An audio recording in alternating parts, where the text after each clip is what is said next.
So, good evening, ladies and gentlemen. Namaste, and a very warm welcome to the Blub World Web Talk 90th edition.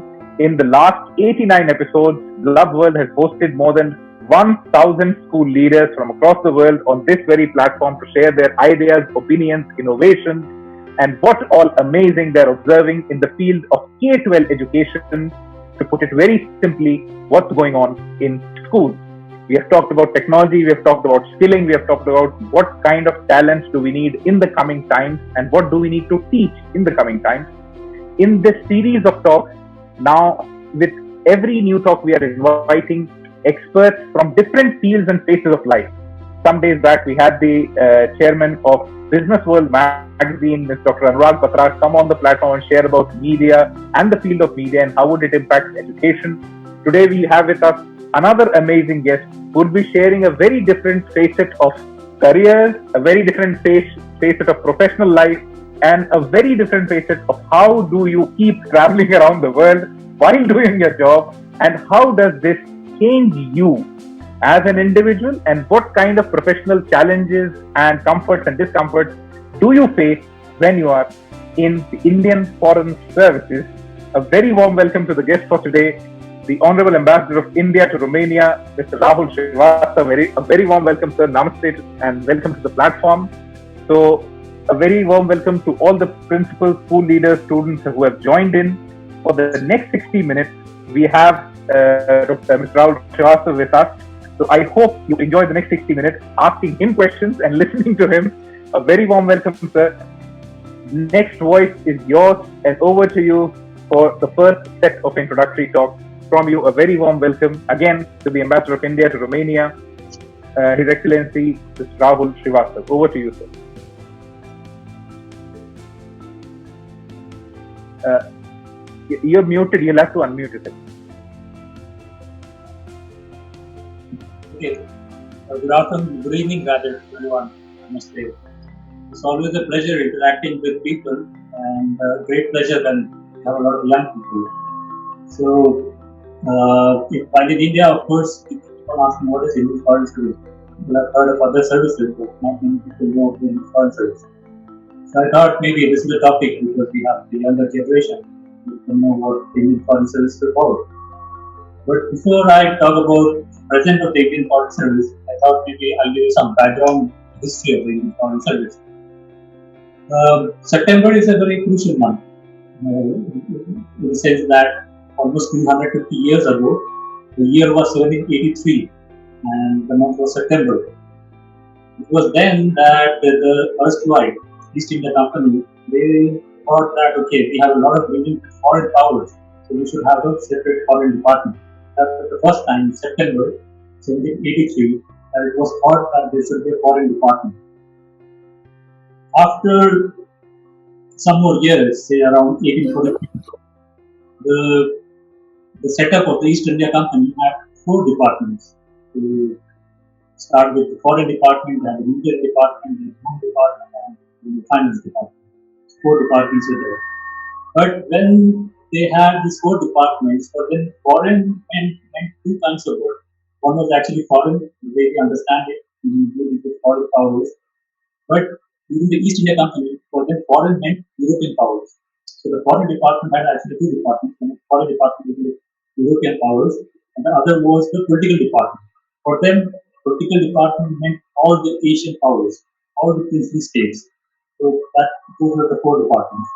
And when in 1935 the Government of India Act was passed and several reforms took place, that is when it was thought that maybe the Foreign Department should be bifurcated into what is completely the External Affairs Department, and the other is, of course, the Political Department. So that is when the bifurcation happened.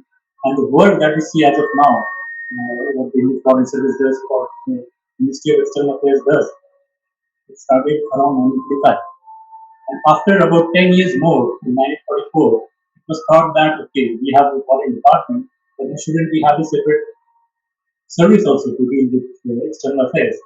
And that was the first time in 1944. Again, this was the month of September, when it was thought that there should be a separate diplomatic service to deal with the external affairs of India. And that is how, of course, the concept of Indian Foreign Service came. This process took about 2 years, and in 1946, on the eve of India's independence, just about a year ago, on the 9th of October 1946, the cabinet note was actually signed, which created the Indian Foreign Service. So the Indian Foreign Service, as you know, that is, it commenced on the 9th of October 1946. So after about 2 years, in 1948, the first batch of Indian Foreign Service was recruited to the Union Public Service Commission. That tradition continues to this day. Every year, you have a batch of Indian Foreign Service officers recruited by the Union Public Service Commission. So that is about the past. About the present, of course, as I said, the Union Public Service Commission is the body which recruits Indian Foreign Service officers. And this exam is called, of course, as many people know, the Civil Services exam. So you have the IAS, you have the IPS, you have various central services, about two dozen of them to come to an exam. And depending on your choice, you take whatever services. After you are recruited into the Indian Foreign Service, you undergo training along with other services in a place called Lavasna, Lal Bahadur Shastri National Academy of Administration, Mysuru. So this is a general kind of training for all the civil servants who are recruited by UPSC for a particular year. When I joined the service in 1999, of course, our batches were very small. So we could have all the services. In fact, the entire batch was about 235 civil service when we joined. So the entire batch underwent training, common training in Lavasna, in Missouri. That was 20 years ago, but things have changed now. And the training in Lavasna, of course, is not very much focused on foreign policy. It's more about what happens what you do as an administrator in India. In an administration, you have also training on economy, history, everything, but foreign policy. Foreign policy, you have just minimal. Some visitors come, some speakers come. It's a training about everyone, for everyone, because all government service should know the basics of government in that is the theme of Lavasna's training. So this training is for about 3 months, starts in about August, September, ends in about December.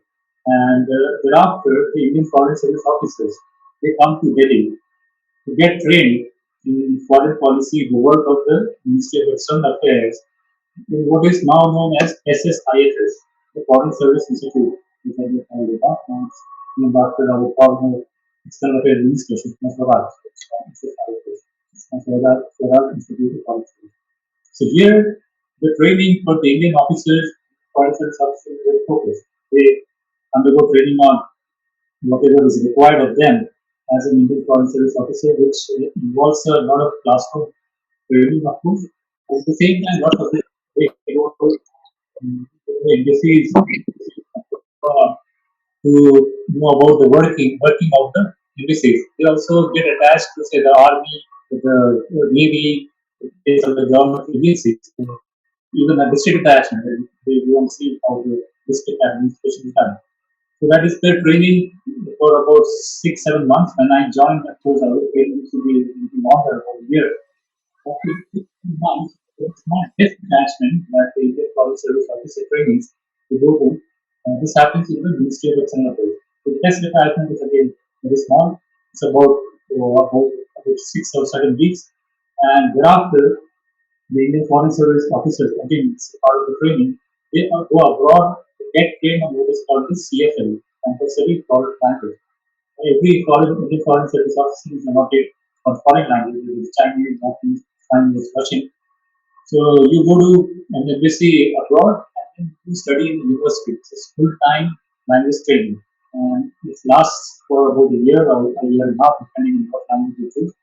And when you complete this training, that is when you are formally completely recruited into the Indian Foreign Service. You pass the exam for the CFL. So you start as third secretary when you stand abroad. Thereafter, when you pass this exam, then you become second secretary and you are formally recruited into the foreign service. So that's about the training. About the career of an Indian Foreign Service officer, there are 6 levels that you go through when you are posted abroad. And similarly, there are 6 levels in the posted training. 6 levels in embassies abroad, as I said, they start with you are being third secretary when you are undergoing the language training.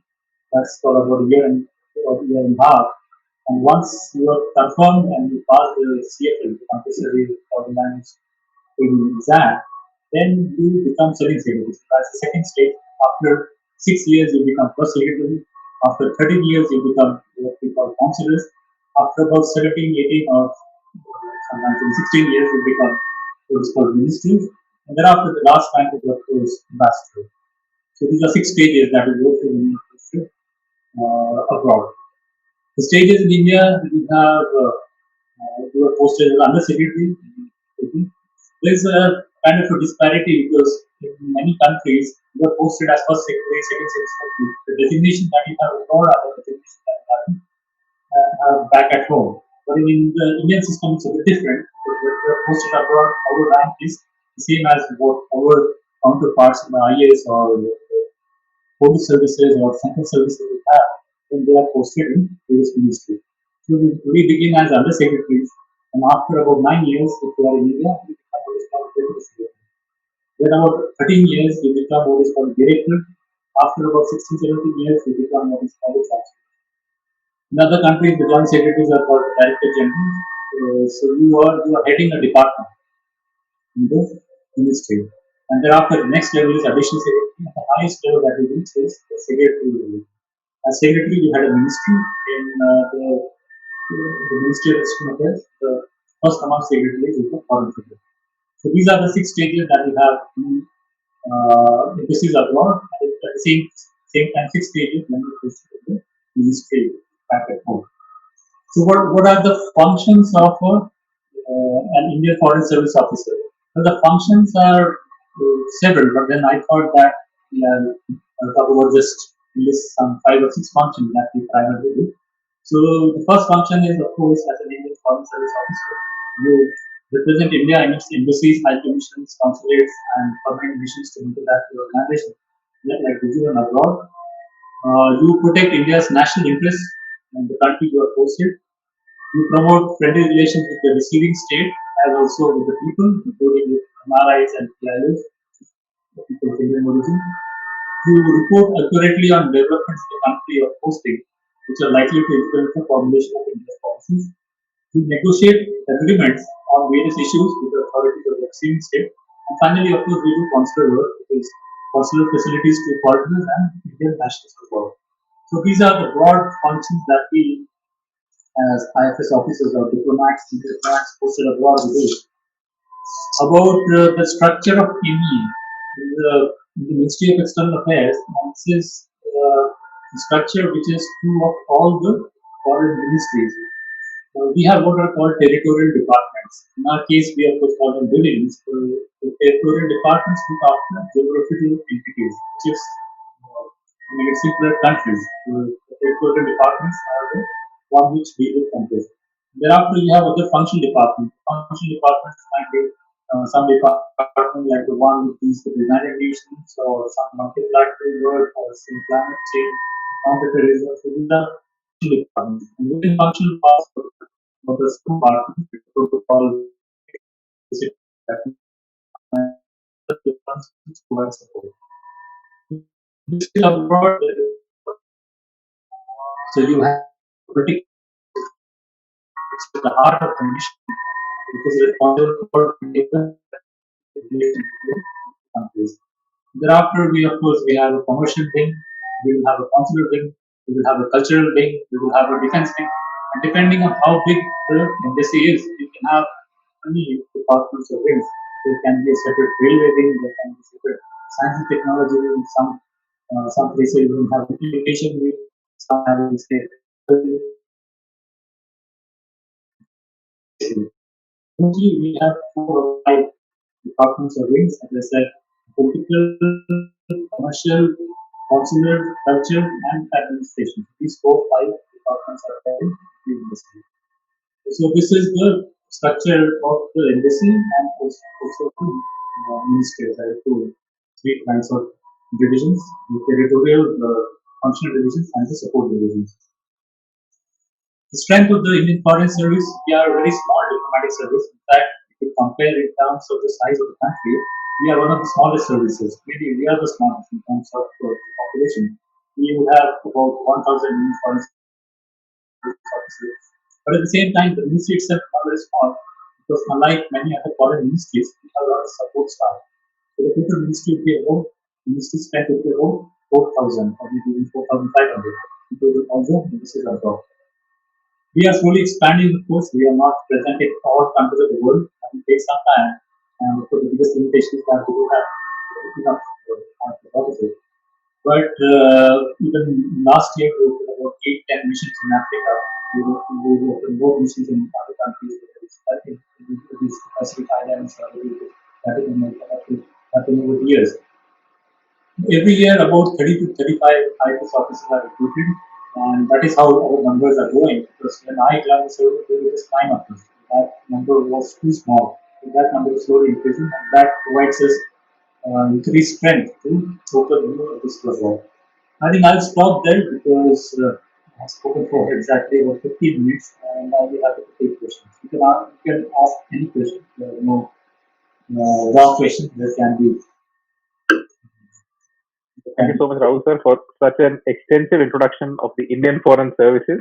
First of all, from its inception, its history, to coming down to the current reality, and finally talking about the 6 stages that an IFS officer goes through to finally become the principal secretary with the Ministry of External Affairs, or the foreign secretary, as we all know it, and talking a lot about the current scenario and how is the international relations typically dependent, very largely dependent on the ambassador of a country to the other. So before we move ahead and actually take those questions, we have with us two of our team journalists. So Blub World has an initiative where we select some of the most talented teenagers from across India and across the world who have amazing writing or oratory or any creative skill. We give them an extensive training of journalism, that how do you do reporting and how do you create news. So we today have with us two of those teen journalists with us. So they have done some background research about you, read about you, read your interviews. So they have some questions that they'll put to you, and I hope they're interesting enough for you to answer. Just before they actually go into the questions, there is some disturbance coming in from your end. If possible, there's a lot of echo that is coming in. So uh, Because not you, maybe it will be the room, right? And we will have a lot of things. okay, so it's better when you're speaking a little bit in near the camera. So thank you. So now it's over to Harshita first. So Harshita is from Gwalior. So she's one of our teen journalists. So she'll be asking you the first set of questions. So Harshita, over to you for the next 3 minutes for your question. Good evening, sir. My question is for you is that your passion, your career is very much into it is immense. It needs immense hard work and also political pressures. So, what you do to make yourself relax and peace of mind? Well, about the stresses in service, that's not just because people have this perception that if you join civil services, you have stress. But then I can assure you that you have stress in no matter what service you join. It is always good to have some things beyond your work. So your work life should not become your life. And how do I relax? Of course, I like to do things that I like, and I do those things which I like, which is I like playing golf, so that is something I do. I like writing, I like books sometimes, so I do that. I like painting, I like cooking. So these are some of the things that I do. And finally, of course, I like music, the usual Indian Bollywood music. I listen to that to relax. Thank you, sir. So let's now have one more question come from Hanzala. Then we'll go back to Harshita. Harshita did some amazing research about you when you cleared your UPSC examination. So she has a question about that. And Hanzala also has a question about that. So over to Hanzala for the next question. Sir, as you mentioned, good evening, sir. As you mentioned in your one of your interviews that you did MCA, Masters in Computers Application, just for the job security. So when you came to know that you got a very much tremendous rank of 24th in civil services, did you feel that you could have done more better if you could only uh, uh, if you could only focus on CSE? Okay, so your question is that if I was not doing MCA, just studying for civil service exam, Yes. it's like this. Of course, for me, service exam. Okay. The topper can't say that, okay, I will get rank one.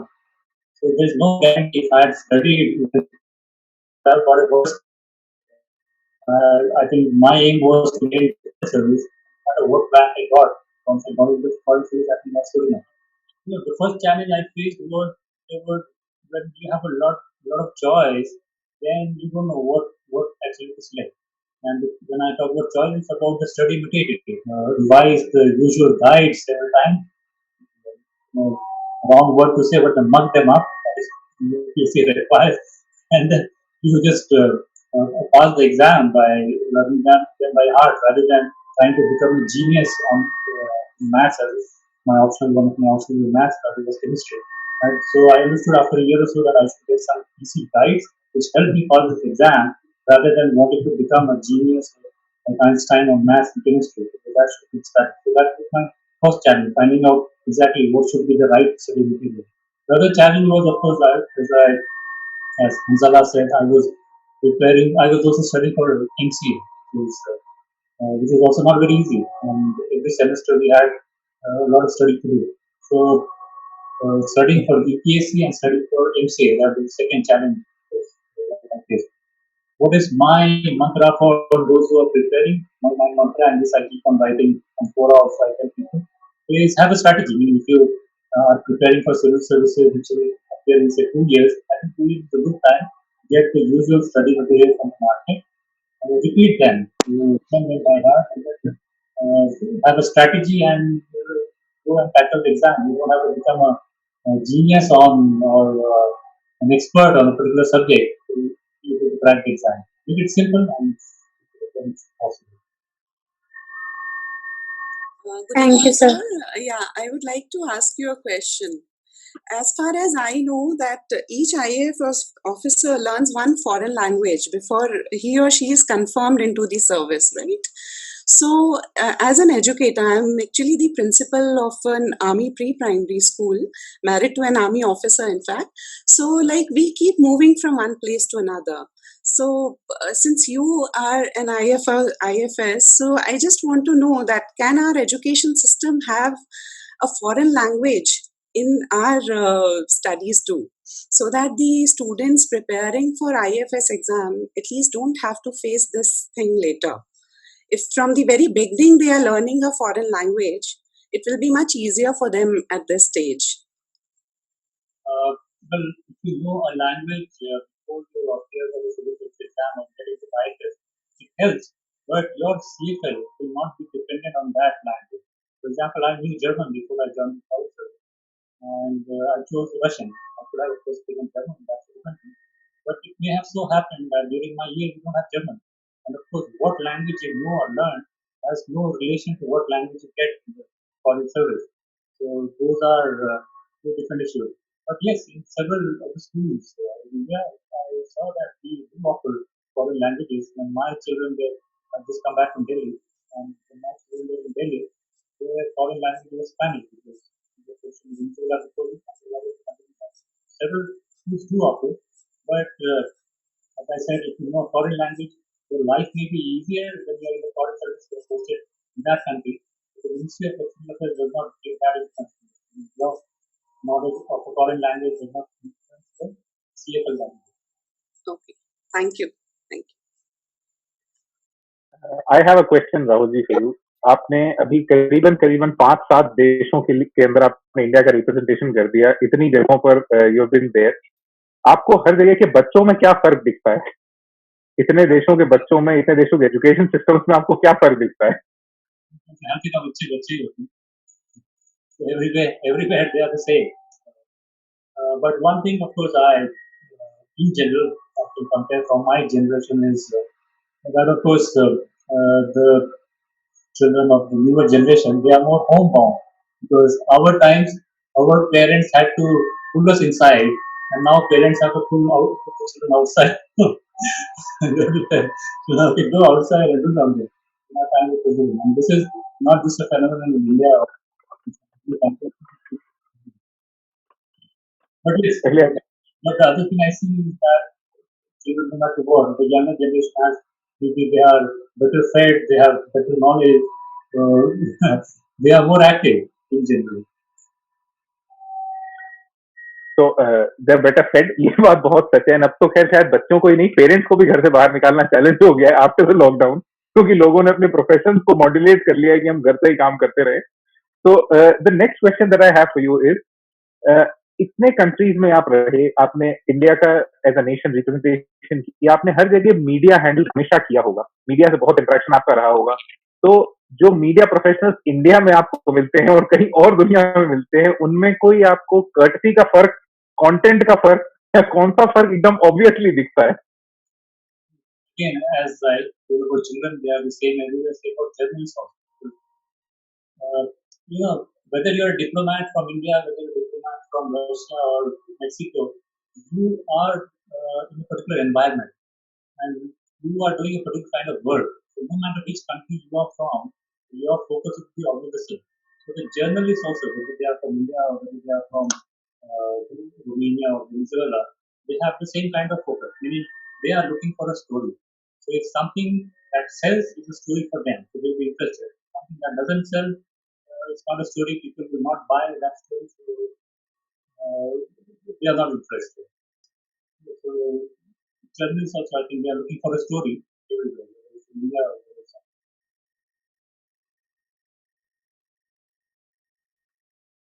Any one thing that you would want, or you typically love about the children or the education in Romania, that you would want children and teachers and the education fraternity in India to learn from Romania, in that any one aspect that you think? I've been here for just about 2 months. So we just started maybe yesterday, day before yesterday, maybe too early to ask the question. In general, I found that in Romania, people are more relaxed about study, which I found in some other countries also. Even in India, we have a lot of emphasis on the theoretical aspects of education. In many countries, including in Romania, there is not so much focus on theory. Theory, of course, you have to do, but you have extracurricular activities, you have some group activities. Focus also because not just becoming a good student, but then also becoming a good human being. You should be able to not just you should be able to talk to people. You should be able to you should be good in public speaking. You should be able to repair, do some electrical work. So emphasis is also on that, also on the field. It's much more relaxed and much more inclined towards skilling rather than just the content or the theory focus of it. Uh, One of the school leaders has asked me this to ask you this question: if not a diplomat, which other career line would you have chosen? Yeah, maybe not very difficult, but maybe I would have because I like cooking. So a chef would have been a good job. Of course, not computers. I went there. In our times, we didn't have a lot of choice. And I said 500,000 people appear for civil service exams. In some ways, you are also taking a risk by putting all your eggs in one basket before just getting this exam. So that's the reason I went into MCA. I think that I would have at least a job. But that is not a job that I would have loved. Maybe a chef would have been a better job. So there's just one question that has come from somebody that I have 5 years of my first attempt for UPSC. What should be my study plan or my strategy to study? So 5 years are left to prepare. Start. Okay. That's a good time to start. I think we should start with the basics. We will get all the NCRT books and read them well. With NCRT books, they help you both in the curriculum exams and in the English study. And in general, your general knowledge concentrate on developing your general knowledge. You really need skills, but I would say be sincere to your studies. That helps because if you've done all your subjects well, I think that helps in your civil service exam. The other skill that you can look at is maybe participating quizzes, because that also helps in general studies, prelims and exam. The third is of course public speaking, because if you're a good orator, you speak well, then the chances are high that you'll be able to impress the interview board. So that also has a significant number of marks. So that's another skill that you can develop. Public speaking. How can schools encourage students to take the UPSC? Well, the schools can't encourage. You have to encourage yourself. You have to see whether the profession is right for you. If it's right, prepare. The school won't prevent you from preparing. Sir, how many hours one should study for UPSC? In general, I would say when you get into serious studies, maybe about 5-6 hours. Depends on your intelligence level also. For example, I studied for about 8-10 hours because I thought it wasn't good enough for me to study for just 5-6 hours. Maybe because I didn't want to take any chances. That is one. The other is I had subjects like maths and chemistry, and I thought that if I don't study them well, my chances will be low. I think 5-6 hours is good enough. Sir, after hearing you, the question striking to my head was that can you please share your experiences and events that you would always that would remain special for you always as an diplomat. My experiences that are special to me. I can of course tell about a few, but anytime when there's a situation when I'm able to help Indians in distress abroad, that's the time I get real satisfaction from my job. There are two examples. About one I wrote in four also. This happened about 15 years ago when a group of Indian students were stranded and they was and I was able to save them from this distress. So they were finally able to go.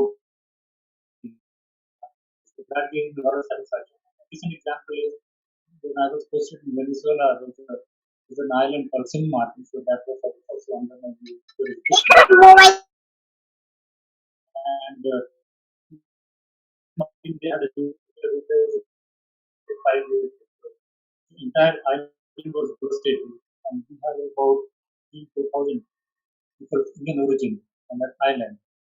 It was very difficult. For 4 days, of course, because everything was devastated there, and then I was in Venezuela, far away from the island. So, a lot of Sir, question to you.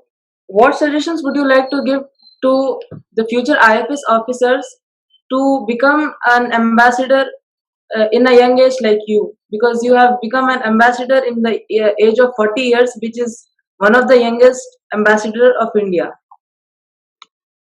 You can't do much about it because one reason is it depends on the size of the bag. So, while I can take some credit, okay, that I became ambassador at a young age, it also depends on at what time we joined the service. When I joined the service, we had just 8-10 of us. So as our batches grew senior, then we had more chances that we would become ambassador at younger age. And I was one of the first of the younger lot to become ambassador. I should say that I was lucky that way. But, there are also, I think there's just one secret that I can tell, which is you should not be very hung up about the place you want to be posted in. If you say that I want to be only in Washington, I want to be only in London, it will take you 7 years before you become ambassador to these places. You will have to go as the deputy there, you will have to go as minister political, equivalent rank we have over there, or as a consul general. But you say that, yes, I am ready to go challenging places.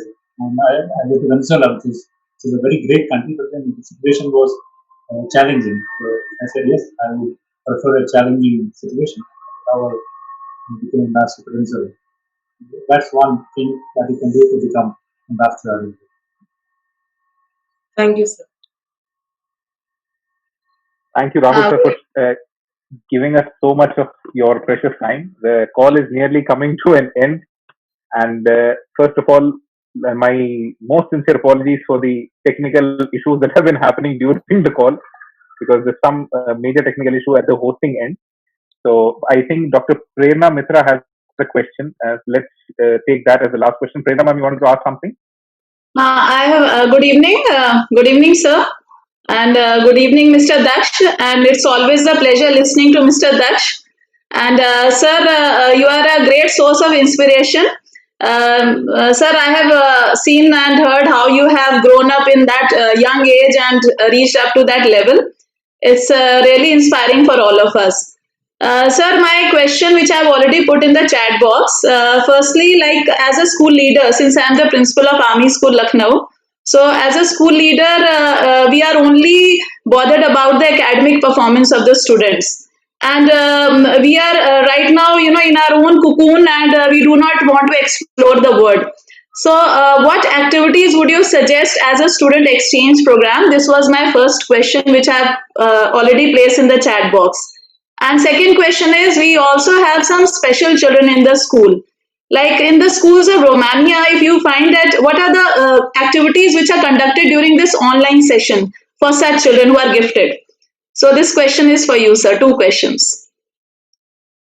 If you mean exchange program with Romania, I think we are happy to receive suggestions from you and look at some schools which would be willing to do exchange program with your school.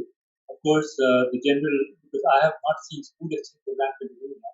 As I said, I have been here for just about 2 months, but I've seen university exchange program. Similarly, we can do for schools also. You can on our website. You can get my email ID. You can send a proposal to me. We can look at some schools, give us some details about your school, and look at some schools which might be interested in doing some details. The other question is about school, how the conduct activities for special children. Again, I really regret that I don't have much idea about this. It's a very specific question, but if you are interested, I can always find out anything. There's one question that I had, and it could sound silly to you. जब हम India में US embassy में जाके देखते हैं तो there are long lines of people waiting for a visa. So is that the same scenario or that kind of aspiration does India have in countries like Romania and Russia, where you have been? You mean where we have lots of people for the consular services? Yes, meaning I was posted in London for some time, and before visa and our consular activities were outsourced, banks used to be huge. Yes, in terms of number of people wanted to, but again, these are mostly of Indian origin. They want passport services or they want OCI cards, but we used to have long queues. In Romania, we are fortunate that we don't have long queues. One reason is, of course, as I said, it's mostly online or outsourced. We haven't outsourced, but it's online. And then we are, I came at a time when we don't have much travel. So that's also we don't have a lot of consular services that we are providing. But I must also add that the number of Indians in Romania is increasing, which before I came was about 1,000 people coming to India, coming to Romania from India every month. So the number has gone up to about 10,000. And even in the last 2 months, of course, we have had some problems here about workers being sent back, or workers being thrown out of the company. So those kind of services we have been providing. But in terms of people from Romania standing in queues in front of our embassy to go to India, no, because we don't have that. And one reason might be because the numbers are less, but the important reason is that all our services are online. So you just apply online and go. Take visa. Many countries don't do that. But India has done it almost 200 countries. You just apply online. Thank you so much, Rahul sir, for sharing so much of your time. So before this call comes to an end, there's always a tradition that Blub World follows. Our motto of the magazine is very simple: teens inspiring teens. So at the end of every call, we share one story of one such teenager from across the world who's inspiring a lot of other teenagers. So this is a story of a girl who started painting at the age of 2, had her first painting exhibit at the age of 4 in New York, which was completely sold out, was invited by one of the most coveted museums of the whole of Europe to do an exhibit, which was also sold out, and currently she earns in millions, lives in Melbourne, Australia, never went to a school, is homeschooled, and her name is Elita Andre, and that's the cover page of Blub World magazine. So we would request the Honorable Ambassador, who's here on call with us, that he at Blub World would try to find more and more schools and more children with whom we can do some exchanges with Romania while you're there, and ask your permission and time to find some stories of teens from Romania which can be shared in India and some stories that from India can reach to Romania. So thank you so much, Rahul sir, for sharing your time with us. I hope you enjoyed. Thank you so much, everybody. Thank you so much for being a part of Global Web Talks 90th edition. I hope it was a pleasant experience for all of you. Thank you so Namaste. much. Thank you, sir. Thank you. Thank you. Namaste. Thank you so much. Thank you, Rahul sir. sir. Thank you. Thank you, sir. Thank you.